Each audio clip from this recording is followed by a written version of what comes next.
بسم اللہ الرحمن الرحیم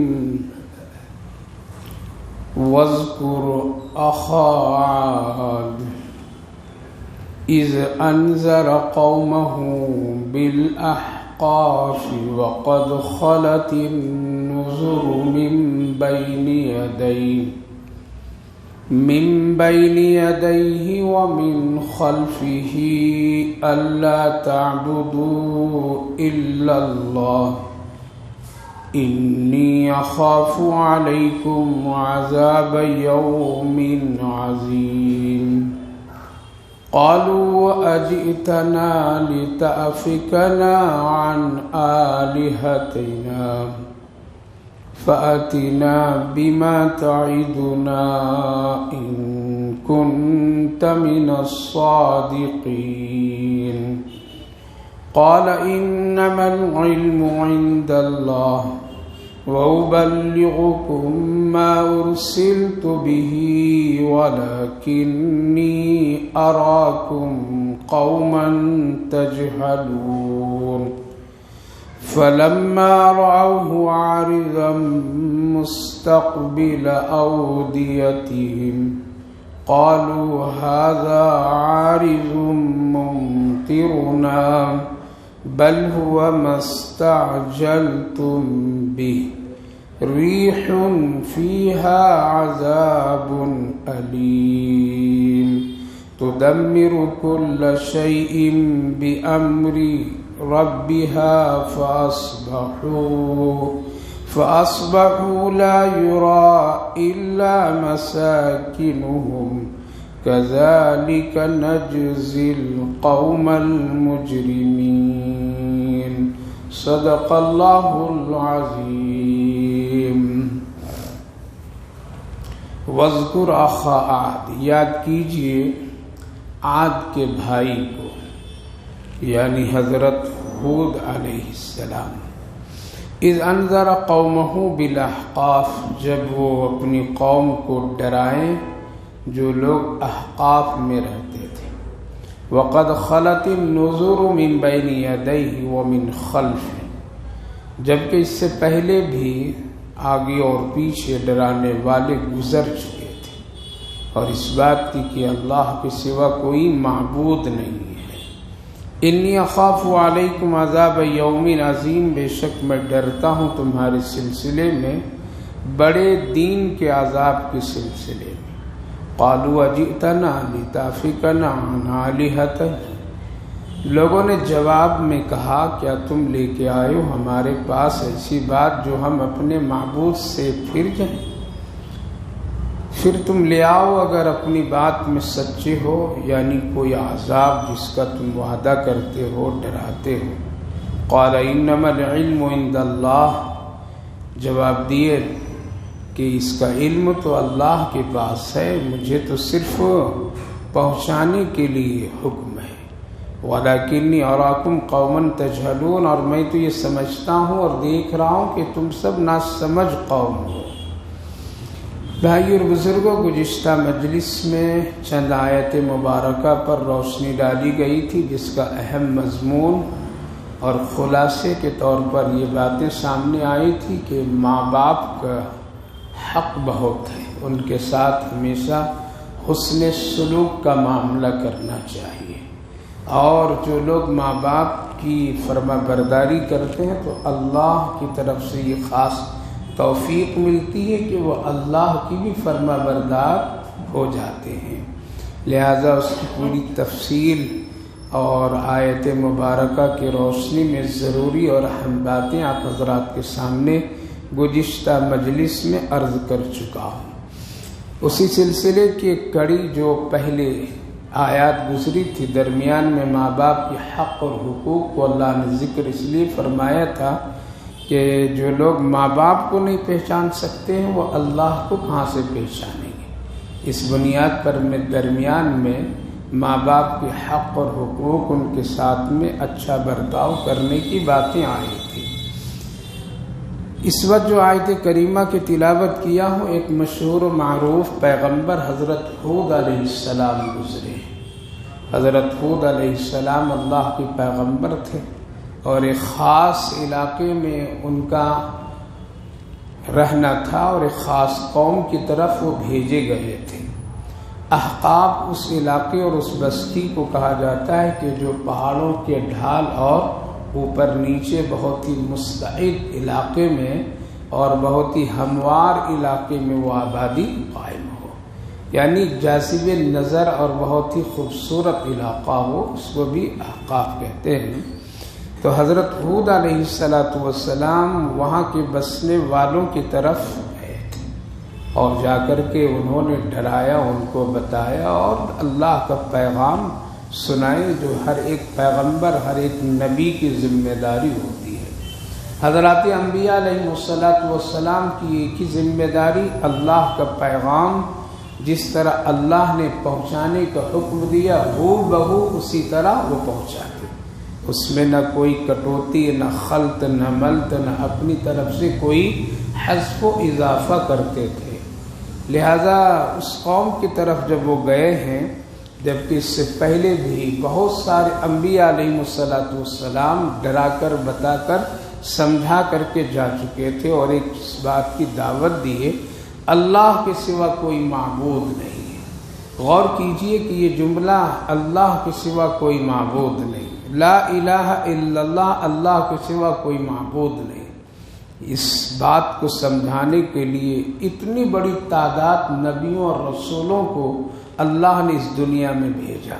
اس سے اندازہ لگائیے کہ یہ جملہ اور یہ بات کتنی وزن اور کتنا بھاری اور کس قدر قیمتی اور کس قدر اہمیت کے حامل ہے کہ اللہ کے سوا کوئی معبود نہیں۔ یہی حضرت آدم سے لے کر ہم سب کے آقا محمد عربی صلی اللہ علیہ وسلم کی دعوت اور پیغام رہا، اللہ کے سوا کوئی۔ اسی لیے کہا گیا کہ اگر اللہ کے ساتھ کوئی شرک کرتا ہے تو بہت خطرناک گناہ کرتا ہے۔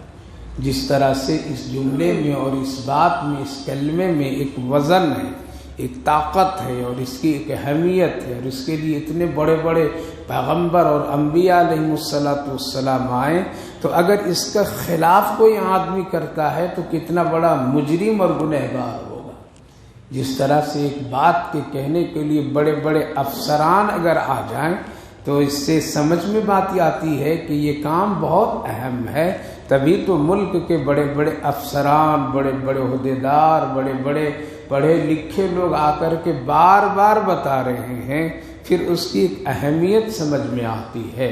تو 1,24,000 کم و بیش انبیاء علیہ السلام، اور آج تک کی یہ سلسلہ ہے، علماء اہل حق ہمیشہ اس بات کی طرف توجہ دلاتے آ رہے ہیں اللہ کے سوا کوئی معبود نہیں ہے۔ اس طرح ایمان رکھنا تبھی کامل مومن کو کہلا سکتا ہے، اور اگر اس بات میں اگر مگر تھوڑا چھوٹا ایسا ویسا اگر شامل کر دیا تو کامل مومن کیا بالکل مومن ایمان والا ہو ہی نہیں سکتا ہے۔ لا الہ الا اللہ محمد الرسول اللہ، یہ کلمہ بہت قیمتی ہے۔ تبھی تو حضرت موسیٰ علیہ السلام نے جب اللہ کے حضور میں درخواست کیے تھے، اے اللہ ہم کو آپ کچھ اپنی یاد کرنے کے لیے کچھ خاص وظیفہ اور خاص کلمہ مجھے دے دیجیے جو اب تک کہ آپ کسی کو نہیں دیے ہوں گے، اور وہ خاص میرے ہی لیے ہو، تاکہ میں آپ کو خوب یاد کروں تنہائی میں، آبادی میں، اور یہ میرے ہی لیے ہو، کسی اور کے لیے نہ ہو۔ اللہ رب العالمین نے فرمایا کوہ طور پر آ جانا، وہاں دیکھیں۔ کسی چیز کی اہمیت بتانے کے لیے تھوڑا سا انتظار کرانا پڑتا ہے، اس کو ایک جگہ سے دوسری جگہ بلایا جاتا ہے تاکہ اس کی اہمیت معلوم ہو۔ اللہ رب العالمین نے کوہ طور پر حضرت موسیٰ علیہ السلام کو جب بلایا اور وہ حاضر ہوئے تو اللہ تعالیٰ فرمائے موسیٰ میرے یاد کرنے کے لیے لو لا الہ الا اللہ۔ حضرت موسیٰ علیہ السلام کہنے لگے یہ تو سب پڑھتے، امیر غریب چھوٹے بڑے ہر ایک آدمی کی زبان زد ہے لا الہ الا اللہ، ہم تو آپ سے خاص مانگا، اپنے لیے مانگا، اور وہ چیز مانگی میں نے جو دوسروں کو آپ نے نہیں دی ہے، تو آپ نے ہم کو وہی لا الہ الا اللہ دے رہے ہیں، یہ تو سب پڑھتے ہیں۔ اللہ تعالیٰ نے جواب میں فرمایا موسیٰ کلیم میرے خزانے میں اس سے زیادہ قیمتی اور کوئی کلمہ ہے ہی نہیں، اگر ہوتا تبھی تو میں دیتا، میرے خزانے میں، میرے پاس، میرے رحمت میں اس کے علاوہ کوئی بھی کلمہ نہیں ہے۔ اسی پر پوری دنیا ٹکی ہوئی ہے، اسی کلمہ لا الہ الا اللہ پر آسمان ٹکا ہوا ہے، زمین ٹھہری ہوئی، پہاڑ ثابت ہے اپنی جگہ پر، اور ہر ایک نظام دنیا اسی کلمے کی بنیاد پر چلایا جا رہا ہے۔ جس دن اس کلمہ کے پڑھنے والے مخلص نہیں رہیں گے دنیا کو اللہ ختم فرما دے گا۔ تو میرے بھائی بزرگوں، خوش نصیب ہیں ہم لوگ کہ اللہ نے بار بار اس کلمے کو پڑھنے والا بنایا ہے۔ وہ پڑھا کیجیے اور یہ رٹ لگائیے، اپنے دل و دماغ کے ایک ایک حصے میں بیٹھائیے، میرے اللہ کے سوا کوئی معبود نہیں ہے۔ ہم لوگوں نے تو بہت سارے معبود پال رکھے، ہم سبوں نے بہت سارے چھوٹے چھوٹے خدا اپنے دلوں میں پال رکھے۔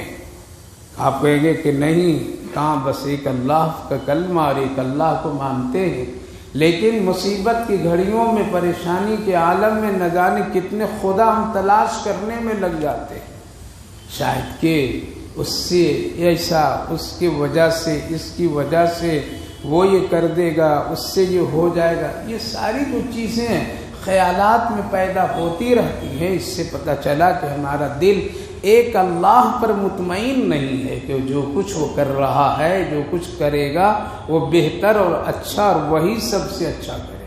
لہذا کبھی بھی انسان کو مصیبت کی کیفیت کو دیکھ کر کے بھی گھبرانا نہیں چاہیے، اور کبھی خوشی پر اترانا بھی نہیں چاہیے، بلکہ ہمیشہ یہ کہنا کہ یہ بھی اللہ کی طرف سے، یہ بھی میرے اللہ ہی کے طرف سے ہے، تب تو کامل پکے سچے مومن کہلائیں گے۔ تو حضرت ہود علیہ السلام کی یہ دعوت، اللہ تعبدوا الا اللہ، اللہ کے سوا کوئی معبود نہیں، بس اتنا مان لو، ہم تم سے کچھ بھی اور نہیں کہنے کرنے کے لیے کہتے ہیں۔ یہی دعوت سارے نبیوں کی، یہی دعوت سارے پیغمبروں کی، یہی دعوت ہم سب کے آقا محمد الرسول اللہ صلی اللہ علیہ وسلم کی۔ انی اخاف، کیوں؟ اگر تم اس کا منکر ہو جاؤ گے، اگر تم ایک اللہ کے ساتھ غیر اللہ کو شامل کر لو گے تو اس کا بہت خطرناک انجام ہے۔ میں ڈرتا ہوں، ہر ایک پیغمبر اپنی امت کے حق میں خیر خواہ ہوا کرتے تھے، اسی لیے کہہ رہے ہیں کہ میں ڈرتا ہوں کہیں تم بڑے عذاب والے دن میں پھنس نہیں جاؤ، گرفتار نہ ہو جاؤ، اس دن تیری رسوائی نہ ہو۔ یاد رکھیے، اس دنیا میں اللہ کے بعد پیغمبر ہی ہیں جو اپنی امت کے لیے سب سے بڑا خیر خواہ اور محسن ہوا کرتے ہیں، اس لیے ان کو اپنی امت سے دولت کی غرض نہیں ہے، ان کو اپنی امت سے کبھی بھی کوئی مفاد نہیں ہے کہ ہم ان کو سمجھائیں گے، ان کو بتائیں گے، ان کو ہم ان کے حق میں کچھ کام کریں گے تو میری دنیا بن جائے گی، میں دنیا ان سے بنا لوں گا۔ یہ غرض ہی نہیں پیغمبروں کا، کیونکہ وہ نہ وراثت میں مال چھوڑ کر کے جانے والے ہوتے تھے اور نہ جمع کرنے والے ہوتے تھے، جھولی خالی، ہاتھ خالی، ہمیشہ توکل علی اللہ۔ اس لیے وہ دنیا کبھی نہیں بنائے تو اپنی امت کو جو دعوت انہوں نے دی ہے اور اپنی امت کے لیے جو خیر خواہی کا عمل کیے ہیں وہ بالکل بے لوث ہو کر کے کیے، کوئی مفاد نہیں، کوئی غرض نہیں۔ اس لیے ہر ایک پیغمبر اپنی امت کے حق میں بہت خیر خواہ، اور خیر خواہی کا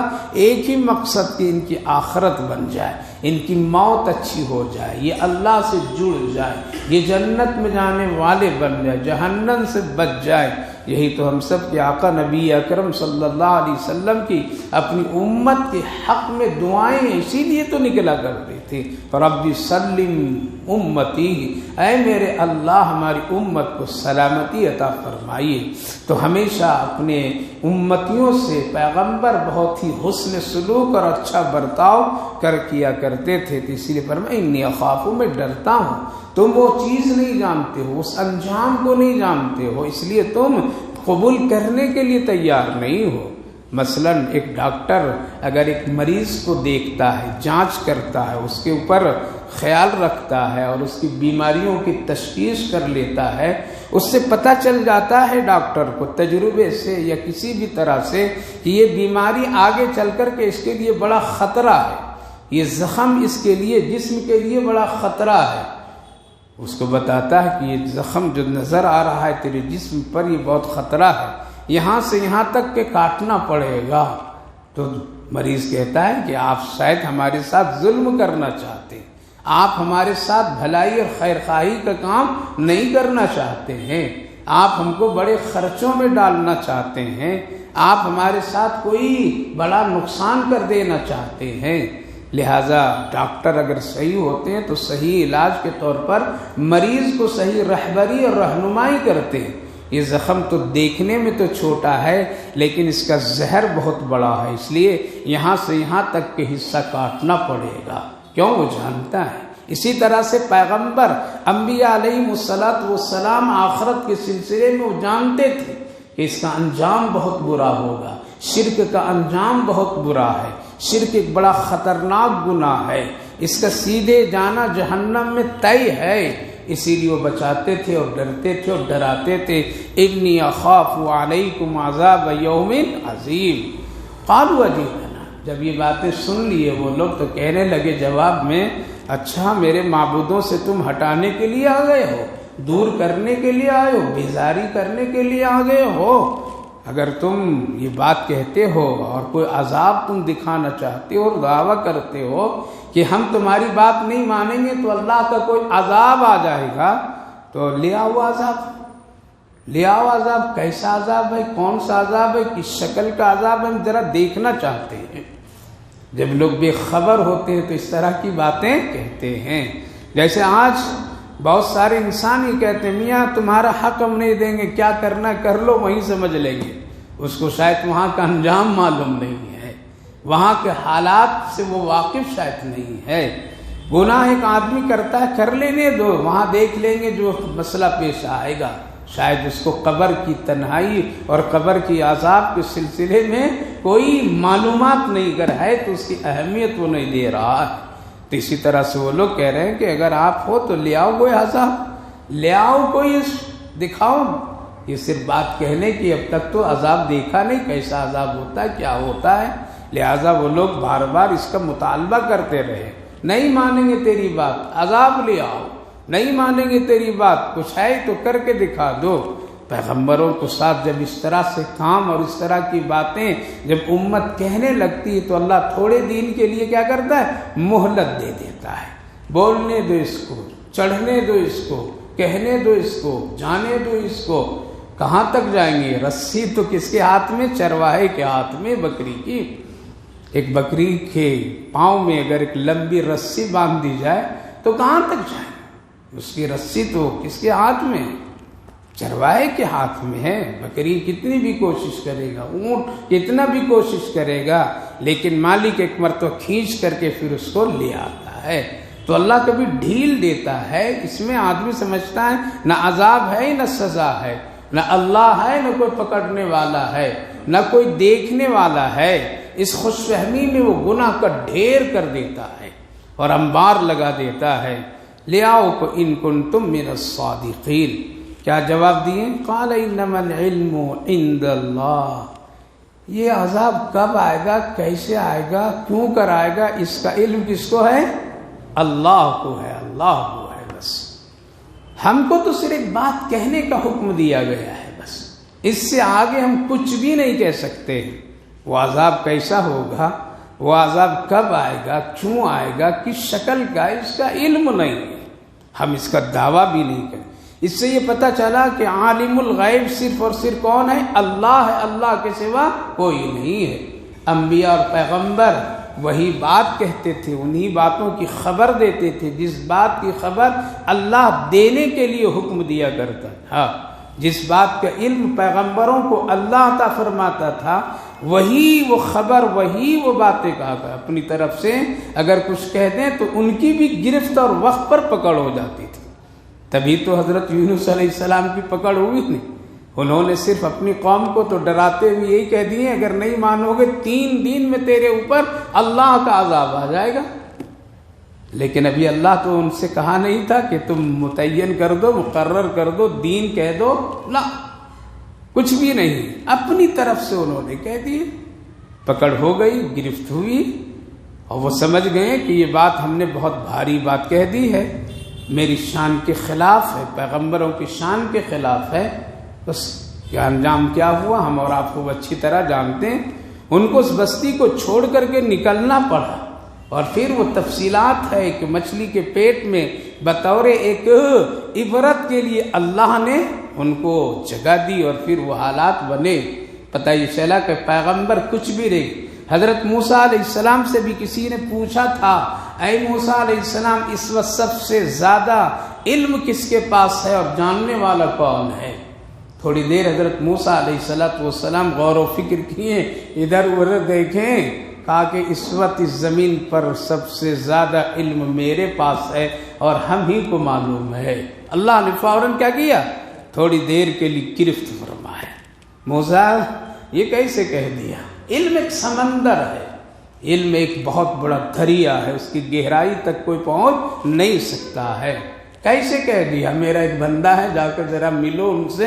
پھر سورہ کہف پڑھیے، حضرت خضر علیہ السلام اور حضرت موسیٰ علیہ السلام کے واقعات اس میں موجود ہیں جو اللہ رب العالمین نے بتایا. پیغمبروں کی یہ شان نہیں.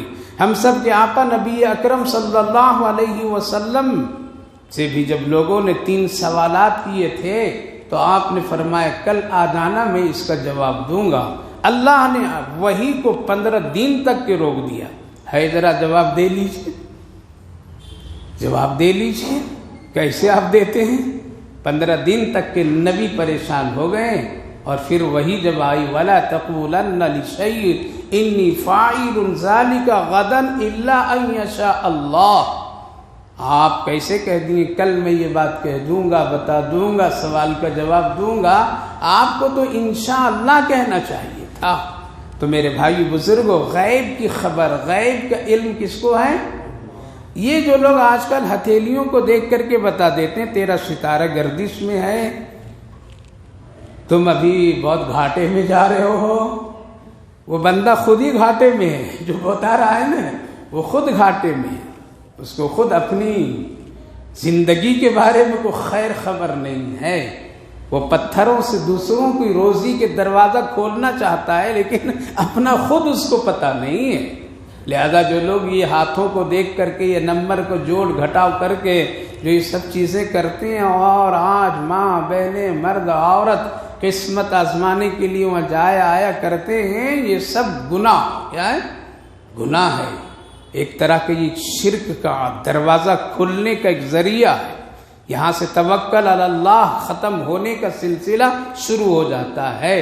لہذا وہ لوگ جو لوگ جوڑ گھٹاؤ کر کے یہ بتاتے ہیں اور کسی طرح سے نمبروں کی پیمائش کر کے، دھاگوں کو دیکھ کر کے، لکیروں کو دیکھ کر کے، یہ غیروں کا طریقہ ہے، ایک مسلمان اور ایمان والے کا طریقہ نہیں ہے. یہی تو کام فرعون کرتا تھا، برابر بلا بلا کر کے اپنی قسمت کے ستارے دکھوایا کرتا تھا. تو میرے ماں بہنوں بھائیوں بزرگوں، یہ اگر اس طرح کی کوئی خبر دے دیتا ہے تو اس کے پیچھے شیطانی عمل ہوتا ہے، اس کے پیچھے شیطانی عمل کا ایک دخل ہوتا ہے، جس کے ذریعے سے کچھ اٹکل باتیں کہہ دی جاتی ہے تجربات کی روشنی میں، جس کی بنیاد پر میں کبھی اللہ گمراہ کرنا چاہتا ہے تو کر بھی دیتا ہے، اور پھر وہ آدمی کیا ہو جاتا ہے؟ گمراہ بھی ہو جاتا ہے. اور کبھی اللہ رب العالمین ٹھیک بھی کر دیتا ہے، اچھا بھی کر دیتا ہے، نیتوں پر ہے. تو میرے بھائیوں بزرگوں، غیب کی خبر کس کو ہے؟ اللہ کو. کسی کے پاس کامل علم اس دنیا میں نہیں ہے، اللہ کے سوا کسی کو نہیں. اسی لیے ایک پیغمبر ہونے کی حیثیت سے حضرت ہود علیہ السلام نے جواب دیا، بھائی تم یہ عذاب کہہ رہے ہو، کب کیسے؟ اس کا علم ہم کو نہیں ہے. جب اللہ چاہے گا پکڑ لے گا، جب اللہ چاہے گا کر دے گا. کر کے دکھا دیا. آج دنیا میں اس کی عبرتیں موجود ہیں، دیکھ رہے ہیں، سب کچھ ہے، لیکن پھر بھی انسان اپنی ہٹ دھرمی پر قائم ہے. اللہ نے سب کو پکڑا، جو لوگ اس دنیا میں بڑے بڑے ہنرمند سمجھتے تھے، بڑی طاقت والے سمجھا کرتے تھے، اور جو اللہ سے ڈائریکٹ مقابلہ اور بغاوت کیے، اللہ کسی کو چھوڑا؟ فرعون کو چھوڑا، نمرود کو چھوڑا، حامان کو چھوڑا، شداد کو چھوڑا؟ نہیں چھوڑا۔ ابو لہب کو چھوڑا، ابو جہل کو چھوڑا؟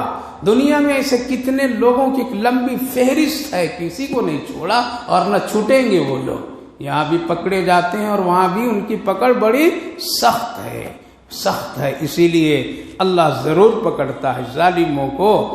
قال انما العلم عند اللہ، ہم تو ایک بات کہہ دیے ہیں تم کو، اللہ کا حکم سنا دیے ہیں، ولکنی اراکم قوما، تم کو تو میں نہ سمجھ قوم سمجھتا ہوں بس، اور کچھ بھی نہیں۔ اتنی صاف ستھری بات بتا دینا، اتنی صاف ستھری بات کہنا اور سمجھانا، پھر بھی ایک آدمی اگر نہ سمجھے تو اس سے بڑا بد نصیب اور ہٹ دھرم کوئی ہو ہی نہیں سکتا ہے۔ لہذا چلا ایک زمانے تک، ایک وقت تک اللہ ڈھیل دیا، جیسے آج بھی دے رہا ہے اللہ تعالیٰ۔ یہ سب جو دنیا میں اس وقت میں حالات ہمارے اور آپ کے سامنے ہیں، اس میں دو چیزیں ہیں، ایک ڈھیل ہے اور ایک عبرت ہے۔ کیا ہے؟ ڈھیل بھی ہے اور عبرت ہے۔ عبرت ہم لوگوں کے لیے ہے، ہم لوگوں کے لیے ایک عبرت ہے کہ دیکھو اللہ تعالیٰ، ہم لوگوں کے لیے ایک آزمائش ہے، ایک امتحان ہے کہ دیکھیں یہ کیا کرتے ہیں ایسے موقع پر۔ اور ڈھیل ان ظالموں کے لیے ہے اس دنیا میں، ان کو عبرت لینی چاہیے، ان کو اس وقت میں اللہ کی طرف رجوع کرنا چاہیے، اللہ پر ایمان لانا چاہیے۔ لہذا عبرت اور یہ ڈھیل کی کیفیت میں ہے اس وقت میں، اس لیے اپنے ایمان کی حفاظت کیجیے، اپنے یقین کامل اپنے اندر پیدا کیجیے۔ ان ایمان والوں کو دیکھ کر کے، ان کے کارنامے اور ان کے اعمال کو دیکھ کر کے اپنے اندر ایک حوصلہ اور یقین پیدا کرنا چاہیے، اور کفر اور ان ظالموں کی تھوڑی سی اگر راحت، ان کی تھوڑی تدبیر اگر کامیابی نظر آ رہی ہے اس میں، تو اس سے کبھی یہ نہیں سمجھنا کہ اب کائنات کا چلانے والا اللہ شاید نہیں ہے، نعوذ باللہ، نہ، وہ آج بھی ہے، کل بھی ہے، رہے گا ہمیشہ، اور وہ ایسا ہی دنیا کے حالات اور نظام کو چلاتا ہے۔ وہ بل کچھ دن گزرا، اس کے بعد ڈراتے رہے، یہ سمجھاتے رہے، لوگ بار بار پوچھتے تھے، اے ہود کہاں ہے تیرا عذاب، اے ہود کب آئے گا عذاب؟ مذاق، آج بھی بہت سارے لوگ مذاق کرتے ہیں۔ دین کا مذاق کبھی بھی مت کیجیے، اللہ کا مذاق کبھی بھی مت کیجیے، اللہ والوں کے بھی مذاق کبھی بھی مت اڑائیے، اللہ والوں کی توہین کبھی بھی مت کیجیے، اللہ والوں کو کبھی حقیر مت سمجھا کیجیے، چاہے آپ دنیا کا کتنا بڑے فنکار کیوں نہ ہو، دولت مند کیوں نہ ہو، آپ کے آگے پیچھے لاکھوں ہزاروں انسان کیوں نہ پھرتے اڑتے ہوں، لیکن حق پرست بوریا نشین اللہ والوں کے ساتھ کبھی چھیڑ چھاڑ اور ان کی باتوں کو، ان کی زندگی، ان کے حالات کا مذاق کبھی بھی مت اڑائیے۔ لوگ اڑایا کرتے تھے، ٹوکا کرتے تھے، کہاں ہے تیرا عذاب، کب آئے گا تیرا عذاب، بس ایسے ہی بولتے رہتے ہو، ایسے ہی کہتے رہتے ہو، جیسے آج لوگ کبھی کبھی تذکرہ تبصرہ کرتے ہیں۔ اتھے نے حضرت شاہ بہلول دانا علیہ الرحمہ کا واقعہ بہت ہی مشہور ہے کہ جب بارش کے موقع پر وہ جب جا رہے تھے، چلنے کا ایک ان کا انداز، ٹوٹی پھوٹی جوتی تھی، ڈھیلی ڈھویلی تھی، جب وہ چل رہے تھے تو ان کے پاس سے ایک جوڑے، یعنی ایک مرد اور عورت، شوہر اور بیوی کا گزر ہوا، یہ مست چل رہے تھے، ان کے چلنے کا انداز جو تھا اپنے انداز میں چل رہے تھے۔ جب وہاں سے وہ دونوں میاں بیوی خوبصورت قیمتی لباس زیب تن ہو کر کے گزرے، تو ان کے پاؤں کی وجہ سے، چلنے کی وجہ سے، جوتی سے تھوڑی سی مٹی گیلی چھٹک کر کے ان کے کپڑے پر، اس کی بیوی کے کپڑے پر، شوہر بہت غصہ ہوا، عورت بھی بہت غصہ ہوئی، یہ ملا کا چلنے کا ڈھنگ نہیں، اس کو سلیقہ نہیں ہے، ہماری بیوی کا کپڑا خراب کر دیا، ہم ایک تقریب میں جا رہے ہیں، رشتہ داری میں جا رہے ہیں، اب دوسرا کپڑا یا نہیں ہے، جو چاہا منہ میں آیا بول دی۔ یہ مسکراتے ہوئے چلے گئے، یہ دونوں بھی اپنے حال میں چلے گئے، اور جب وہ پہنچے ہیں اور سیڑھیوں پر جب چڑھنا، بارش کی وجہ سے ایک جگہ پاؤں پھسلا، اور وہ مرد، اس کا شوہر جب گرا تو موت ہو گئی۔ کیا ہو گئی؟ یہ بیچارے یہاں تک کہ ایک تھپڑ بھی اس شخص نے مار دیا ان کو، حضرت شاہ بہل الدان علیہ الرحمہ کو۔ چلنے کا سلیقہ نہیں، تہذیب نہیں، ڈھنگ نہیں، میری بیوی کا کپڑا خراب کر دیا، فلا ایک تھپڑ بھی مار دیا۔ تھوڑی دیر آگے گئے تو بارش اور ٹھنڈی کا موسم، ایک حلوائی کی دکان، وہاں دودھ گرم گرم وہ بیچ رہا تھا۔ اس نے بولا کہ شاہ بہلول آؤ ذرا، موسم ٹھنڈا ہے، میری دکان پر بیٹھ اور گرم گرم دودھ پی کر کے جاؤ۔ لہذا وہ گئے اور بیٹھ کے کہا کہ پلاؤ۔ مست تھے، اللہ کا ایک درویش بڑا مست ہوئی تھے، لہذا بیٹھے اور پیالے میں اس کو دودھ ملا تو عرش کی طرف دیکھ کر کہا اے میرے اللہ، تیرا کام بھی بڑی عجیب ہے، کبھی تھپڑ بھی کھلاتا ہے، گرم گرم دودھ بھی پلاتا ہے۔ ابھی تھپڑ کھلایا، یہاں بلا کر کے اپنے ایک بندے سے گرم گرم مزے کا دودھ پلا رہا ہے۔ یہ اللہ کا، وہ کبھی مرواتا ہے تھپڑ تو کبھی راحت بھی دیتا ہے۔ اللہ کا ایک نظام ہے، وہ تکلیف دیتا ہے، صبر کر لیں گے تو اس کو راحت اور رحمت اللہ بنا دیتا ہے۔ اور اگر اس کو غیروں کے پاس لے جا کر کے غیر اللہ کے سامنے اگر اس کو پیش کر دیں اور اللہ کی شکایت کی ہے تو پھر انجام برا ہو جاتا ہے۔ خیر، لوگوں نے ان کو ڈانٹا، پھٹکارا، بہت برا بھلا بولا۔ شاہ بہلول اتنی جلدی کیوں بد دعا کر دیا، بیچارے کا انتقال ہو گیا، گر گیا، ٹھوکر لگی، ایسا ہوا، تم نے ایسا بد دعا کرنے کہا کہ نہ میں بد دعا نہیں کیا، اس نے جو مجھے تھپڑ مارا اپنی بیوی کی محبت میں مجھے تھپڑ مارا، میرا اللہ جس سے میں دوستی کیا اس نے میری محبت میں اس کو بھی ایک تھپڑ مارا ہے اور کچھ بھی نہ کیا، بدلہ ہے۔ اس لیے کبھی پیغمبروں کی شان میں گستاخی نہیں، صحابہ کی شان میں کبھی گستاخی مت کیجیے، صحابیات کی شان میں کوئی عورت گستاخی نہ کرے، کبھی کسی اللہ کے ولی اور ائمہ کرام کی شان میں گستاخی نہ کرے، ورنہ اللہ اگر ناراض ہو گیا تو تھپڑ کہاں سے لگیں گے پتہ نہیں چلے گا۔ لہذا انہوں نے کہا برابر صبر کرتے رہے۔ پھر کیا ہوا؟ اللہ کا عذاب دیکھیے، اللہ کا عذاب، اسی سے اللہ عذاب بھی پیدا کر دیتا ہے جس چیز کو اللہ اس میں رحمت پیدا کرتا ہے۔ بارش کیا ہے؟ یہ رحمت بھی ہے، لیکن جب اللہ چاہتا ہے تو اس کو کیا کر دیتا ہے؟ زحمت میں بدل دیتا ہے۔ ہوا راحت کی چیز ہے، سکون کی چیز ہے نا؟ ہوا کے ذریعے سے اللہ رب العالمین کیا کرنا ہے کہ اس کے ذریعے سے اللہ رب العالمین ہماری سانسیں سکون راحت کی کیفیت پیدا فرماتا ہے، لیکن اسی ہوا کو اگر اللہ تیز کر دے، طوفان کی شکل میں بدل دے تو اسی کو اللہ عذاب بنا دیتا ہے۔ ہم جو چیز کھاتے پیتے ہیں یہ ہمارے لیے صحت کی غذا ہے، لیکن اگر اللہ چاہے تو ایک دانہ اٹکا دے سانس میں تو موت کے دہانے پر انسان پہنچ جاتا ہے۔ پتہ یہ چلا کہ اللہ کو عذاب کے لیے کوئی الگ سے کوئی چیز لانے کی ضرورت نہیں ہے، بلکہ کیا ہے، اسی کی حیثیت اور کیفیت کو اللہ بدل دیتا ہے، تو وہ رحمت کبھی تو کبھی زحمت۔ ایک دوست ہے، بڑی دوستی کرتے پھرتے ہیں، اس کو اپنی جان سے لگاتے پھرتے ہیں، لیکن یہی دوست کبھی دوست کے لیے کیا ہوتا ہے؟ دشمن اور خطرہ بن جاتا ہے۔ تو میرے بھائی بزرگوں، اللہ رب العالمین کبھی جو عذاب دیتا ہے تو کوئی نئی چیز نہیں لاتا ہے، بلکہ اسی کی حالات اور شکل کو بدل دیتا ہے۔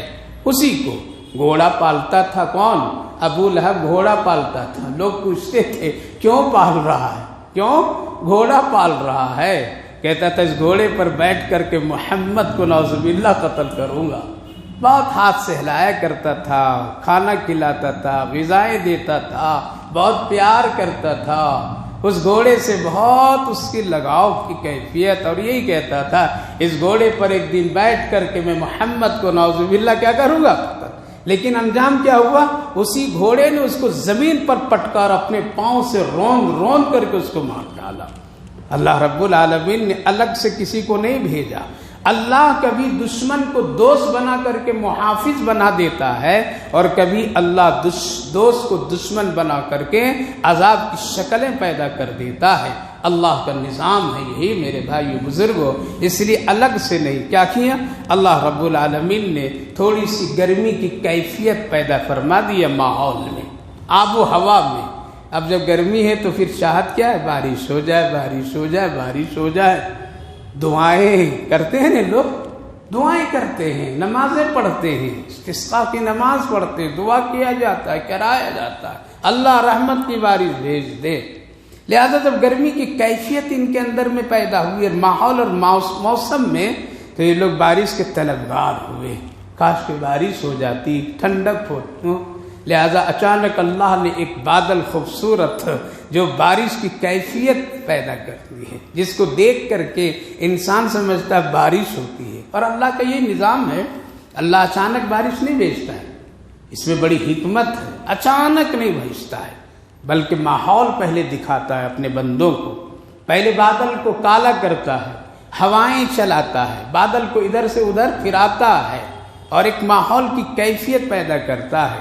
جب وہ ماحول پورا بن جاتا ہے، پھر موٹی موٹی اور بہت تیز بارش نہیں، بلکہ ایک شبنم کی کیفیت پہلے اللہ اتارتا ہے، پھر اس کے بعد اور تھوڑی تیز کرتا ہے، پھر اس کے بعد تیز کرتا ہے۔ یہی تو ہے، کیوں؟ حکمت اس میں یہ ہے کہ اللہ رب العالمین موسم کو ذرا بدل کر کے، ہوائیں ٹھنڈی چلا کر کے، بادل کو کالا دکھا کر کے، چھوٹی چھوٹی شبنم کی ٹائپ میں بوندیں برسا کر کے اس طرف اپنے بندوں کو آگاہ کرتا ہے کہ تیرا اگر سامان کچھ باہر پڑے ہیں تو اندر کر لو، ورنہ بھیگ جائے گا، خراب ہو جائے گا۔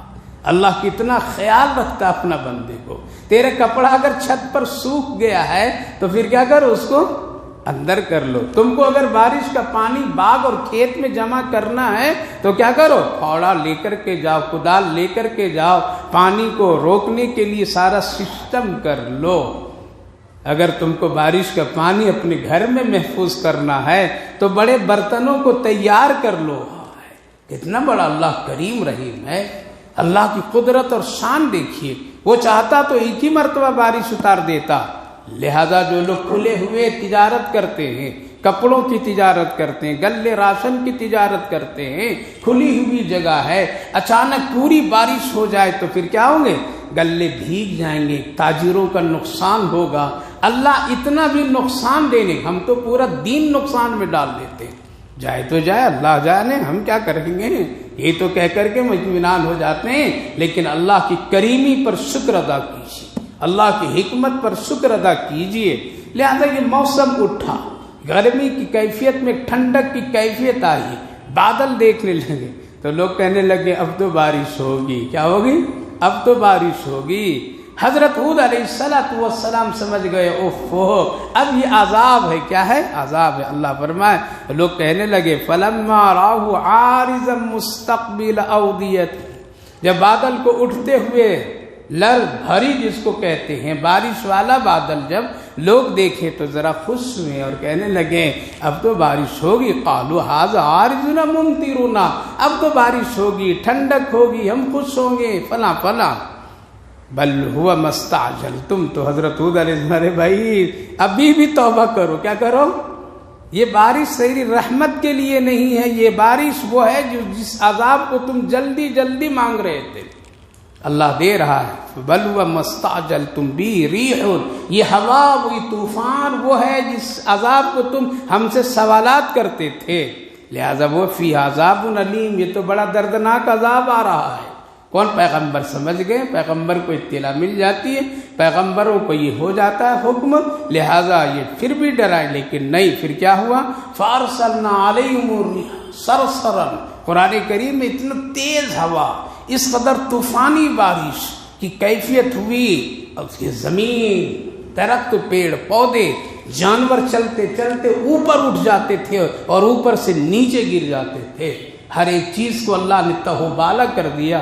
اور جو پہلے کتاب میں ہم لوگ پڑھتے تھے اور قرآن کی تفسیر اور سیرت میں جو مطالعہ ہوتا تھا اور یہ سنتے تھے کہ اس طرح طوفان کے ذریعے سے، بارش کے ذریعے سے اللہ عذاب بھیجتا ہے، اب تو ہم لوگ اپنی آنکھوں سے بھی دیکھ رہے ہیں، اپنی آنکھوں سے وقتاً فوقتاً یہ حالات ہمارے اور آپ کے سامنے ہیں۔ اور اللہ اس امت کو ایک بار عذاب دے کر کے ختم نہیں کرتا ہے، یہ صدقہ اور یہ دعا ہے کس کا؟ ہم سب کے آقا محمد الرسول اللہ صلی اللہ علیہ وسلم۔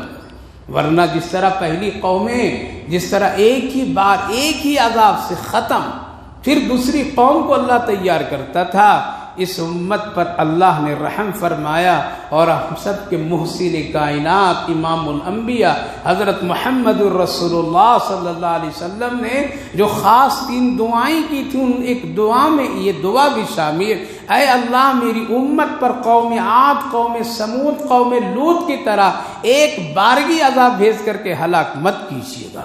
اللہ نے فرمایا جاؤ میرے نبی، ہم یہ دعا آپ کی قبول کر لیتے ہیں، ہم کبھی ایک ملک میں عذاب دکھائیں گے دوسرے ملک والے لوگوں کے لیے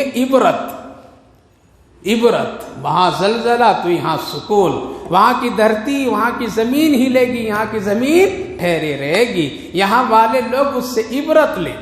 اس لیے آج یہ مت سمجھیے کہ یہ جو سب کچھ ہو رہا ہے وہ فلسطینی مسلمانوں کا حق ہے اور ان کے ساتھ ہو رہا ہے، ہم تو مزے میں ہیں، ہم تو مست ہیں، ہم کو کون ٹچ کرے گا، ہم کو کون اس طرح حالات کرے گا۔ اللہ کے نظام میں زمانہ اور دن اور رات ہے، تلکل ایام نداولها، اللہ فرماتا ہے حالات اور زمانے بدل دیتے ہیں، جگہ بدل دیتے ہیں، اس لیے کبھی اس ملک میں بھی اس طرح کے عذاب کی شکلیں آ رہی ہیں۔ اور انگریزوں کے زمانے میں اتنے مسلمان قتل کیے گئے، اتنی عورتیں ختم کی گئی، اتنے آبرو لوٹے گئے، اس قدر مسلمانوں کے مسجدیں مدرسے سب ختم کیے گئے، قرآن کے نسخے جلا دیے گئے، دریا میں دفن کر دیا گیا، زمین میں گاڑ دیا گیا۔ اللہ اکبر، کوئی نماز جنازہ پڑھانے والا نہیں ملتا تھا، کوئی فاتحہ کہنے والا نہیں ملتا تھا، قرآن کے نسخے نہیں ملتے تھے، یہ سب اس ملک میں ہو چکا ہے۔ اس وقت میں یہاں تھا، وہاں سکون، اب وہاں ہے، یہاں اگر تھوڑی سکون تو مطمئن نہیں رہیے بلکہ ہوشیار اور عبرت لیجیے۔ تو میرے بھائیو بزرگوں، اللہ رب العالمین نے ایک طوفانی بارش، طوفانی ہوا، اور اتنی تیز وہ ہوا چلتی تھی کہ زمین اکھڑ جاتی تھی، گھر مکان دہش نہش ہو جاتے تھے، چلتے ہوئے جانور اٹھا پٹک ہو جاتا تھا، فرشتے تہو بالا کر دیتے تھے۔ عذاب رحمت نہیں زحمت اللہ بنا دیا۔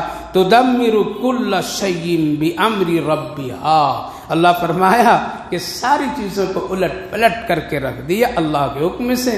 فاصبحوا لا یری الا مساکنہم، جب وہ لوگ دیکھیں تو ایسا لگا کہ یہاں کل کوئی بھی نہیں تھا، نہ گھر تھے، نہ انسان تھا، نہ کسی کی شکلیں تھیں، نہ کوئی نظر آ رہا تھا۔ کیسی کیسی بستیاں بہہ جا رہی ہیں، کیسے کیسے اسباب بہہ جا رہے ہیں، کیسے کیسے لوگ ختم ہو جا رہے ہیں۔ ہم ابھی تک کہ اگر ہوش میں نہیں کو آئے تو اس سے بڑا بدنصیب اور کوئی نہیں ہے۔ اللہ فرمائے کذالک نجزی القوم المجرمین، یہ بدلہ ہے مجرم گنہگار قوموں کو۔ وَلَقَدْ مَكَّنَّاهُمْ فِيمَا، ہم کتنے ایسے ٹھکانوں کو برباد کر دیے ہیں، اِنَّا مَكَّنَّاهُمْ فِيهِ، جس میں لوگ رہا کرتے تھے، اس لیے وَجَعَلْنَا لَهُمْ سَمْعًا وَأَبْصَارًا وَأَفْئِدَةً، ہم نے تم کو آنکھ دی ہے، دیکھو، کیا کہہ رہے ہیں اللہ؟ ہم نے تم کو آنکھ دی ہے، دیکھو میری قدرت، میری ساری نعمتیں، واب، اور کان دیا ہے، سنو اچھی باتیں، قرآن سنو، واقعات حالات سنو جو سنایا جا رہا ہے، افئدہ، دل دیا ہے، ذرا دل سے اس کو قبول کرو۔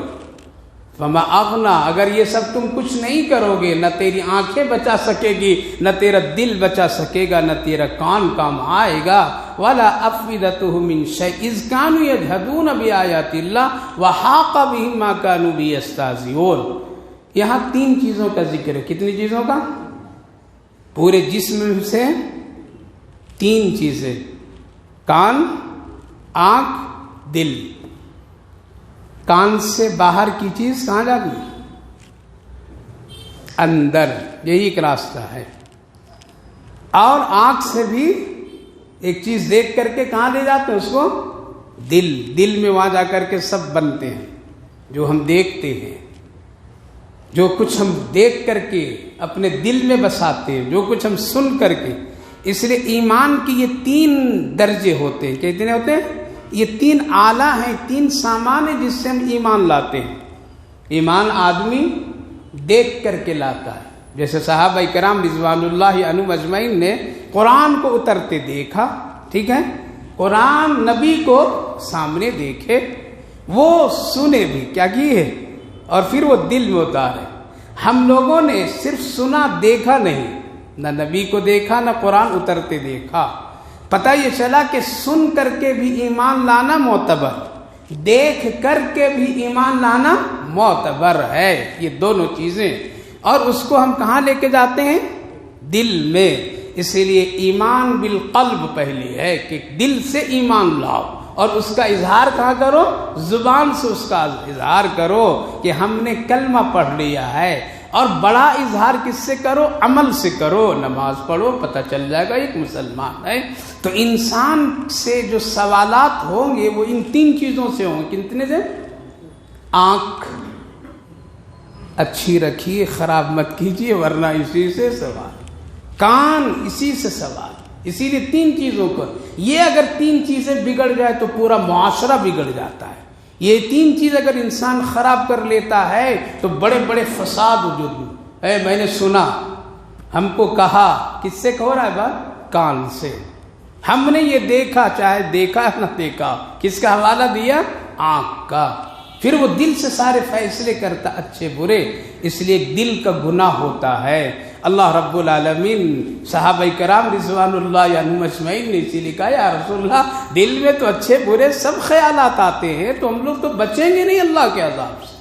آپ صلی اللہ علیہ وسلم نے فرمایا دل میں خوب باتیں آئے گی، ہر طرح کی آئے گی، ایک چوراہے کے مانند دل ہے، یہاں سے اچھے برے سب لوگ گزریں گے۔ لیکن اگر تم عزم کر لیا دل میں کہ یہ گناہ ہم کو کرنا ہے، تب اس کی پکڑ ہے۔ پھر بھی اللہ فرماتا ہے اگر کیا نہیں، صرف عزم کر کے ہے، تب معافی ہے۔ کیا ہے؟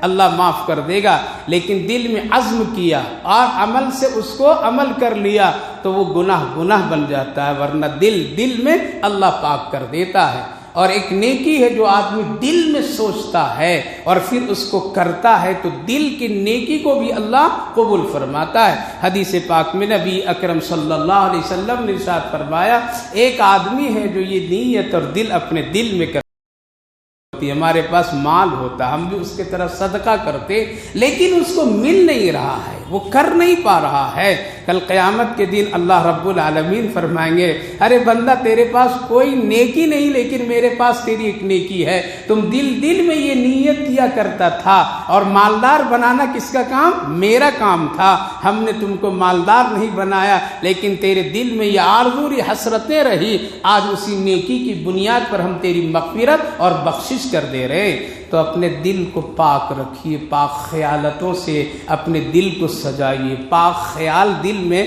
بسایا کیجیے، غیر غلط چیزیں آئیں فوراً اس کو نکال دیجیے، ٹھہریے نہیں۔ جیسے سڑک کے چوراہے پر گزر جاتے ہیں، کوئی ٹھہرتا نہیں ہے، ویسے ہی اس دل کی کیفیت کو بنائیے۔ تین چیز بہت پاک رکھیے، کان کو پاک رکھیے، آنکھ کو پاک رکھیے اور دل کو پاک رکھیے۔ یہ تین چیزیں اگر روحانیت کے اعتبار سے ٹھیک ٹھاک ہے، قسم خدا کی آپ بہترین انسان کہلائیں گے، اور اللہ رب العالمین کل قیامت کے دن انہی تین چیزوں سے انسان کے سوال اور جواب کا معاملہ طے فرمائے گا۔ اور یہی تین چیزیں ہماری نیکی اور ایمان کا ذریعہ بھی ہے کہ ہم ایک نیکی کی بات سنتے ہیں یا ایک نیکی کی بات کام عمل کو دیکھتے ہیں اور اس کو دلوں میں بیٹھاتے ہیں اور وہاں سے پھر اس کو عملی شکل جامہ دیتے ہیں۔ اس لیے تین چیزوں کو پاک رکھیے۔ اللہ فرمایا ہم نے تم کو سننے کے لیے کان دیا، دیکھنے کے لیے آنکھ دیا اور فیصلے کرنے کے لیے دل دیا، تم کو سمجھنے کے لیے۔ تم نے اس کو اچھے کام میں نہیں لگایا تو میرا عذاب اور پھر یہ تیرا دل، آنکھ، کان کچھ بھی کام پھر نہیں آئیں گے۔ اس لیے میرے بھائیو بزرگو، یہ انسان کی مرکزی اعضاء ہیں، کان اور آنکھ اور دل، اس کو سنبھالیے، پاک صاف رکھیے، غیر غلط کام، غیر غلط چیزیں زیادہ سن کر کے کان کو سونا مت بنا دیجئے، آنکھ کو دیکھ کر کے اس کو گندا نہیں بنائیے، بلکہ اس سے بچیے۔ بہت سارے لوگ یہ کہہ دیتے ہیں کہ آج کل تو بچنا حضرت بہت مشکل ہے۔ کیا ہے؟ بہت مشکل ہے آنکھوں کو بچانا۔ ہاں مشکل ہے، لیکن بچنے اور بچانے والوں کے لیے کوئی مشکل نہیں ہے۔ ایک اللہ والے ایک بزرگ سے ایک نوجوان نے یہی کہا، ہم آنکھ کے گناہ سے بچنا چاہتے ہیں لیکن بچ نہیں پاتے ہیں، کوئی چیز آپ بتا دیجئے تب جانے کہ ہم پھر عمل کریں گے۔ تو حضرت نے ایک گلاس میں دودھ دیا، کیا دیا؟ اور کہا کہ فلاں صاحب کے پاس لے جاؤ، اور پورا بھر کر کے دیا، اور کہا کہ دیکھو ایک قطرہ بھی نہیں گرنا چاہیے، نہیں گرنا چاہیے، اس پر عمل کرنا، ٹھیک سے لے جانا۔ کہا کہ بالکل ہم ایک قطرہ بھی نہیں گرنے دیں گے اور وہاں تک پہنچا دیں گے۔ اب وہ آدمی سوچی کتنا سنبھل کر کے چل رہا ہوگا، بہت دور جا کر کے اس شخص کو دودھ پہنچاتا ہے اور ایک قطرہ بھی گرنے نہیں دیتا ہے۔ واپس آیا، حضرت پوچھے بھائی گرایا ہو رہا ہے؟ تو کہا کہ نہ، اتنا میں سنبھل کر کے چلا، اتنا اس پر ذہن رکھا، اس پر آنکھیں لگائے رکھا کہ ایک قطرہ بھی کہیں ادھر سے ادھر نہیں ہوا۔ کہا کہ بس ایسا ہی اگر تم دھیان دیتے رہو گے تو کبھی تیرے آنکھ سے کوئی گناہ نہیں۔ ہم لوگ تو دیتے نہیں، ہم تو لگا دیتے، کیا کرتے ہیں؟ ہم کوشش کرتے ہیں۔ اسی لیے آج ہماری آنکھیں گناہوں سے تربتر، کان گناہوں سے تربتر ہے، دل متاثر ہے۔ بچانے کے لیے اللہ نے آسانیاں بھی پیدا فرما دیا۔ اللہ ہم سب کو عمل کی توفیق نصیب فرمائے۔ اللہم صلی علی سیدنا نبینا